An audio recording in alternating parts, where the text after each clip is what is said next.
this kind of hones in on a known complication in CLL where there's immune dysfunction, immune dysregulation, there's an increased risk for secondary primary malignancies as well as increased risk of infections.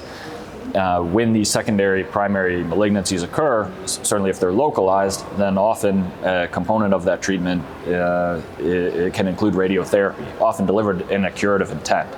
So we certainly don't want to compromise the treatment of a second primary malignancy with where the intent of that treatment is to cure the patient of that disease, be it a localized prostate cancer or colorectal cancer or lung, etc., melanoma.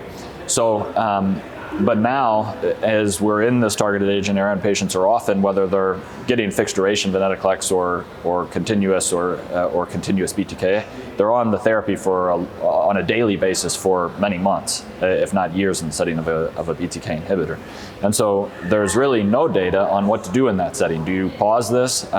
Do you continue it through? Is there increased toxicity from either angle, from the radiation perspective or from the CLL-directed treatment perspective?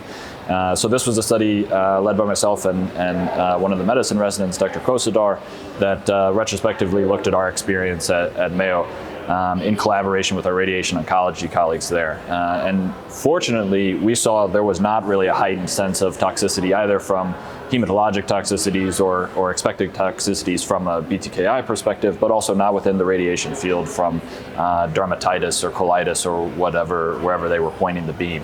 So I think this has already come up since we have worked on this study and are presenting it here as well in practice, in that there was previously no data and people would just kind of as a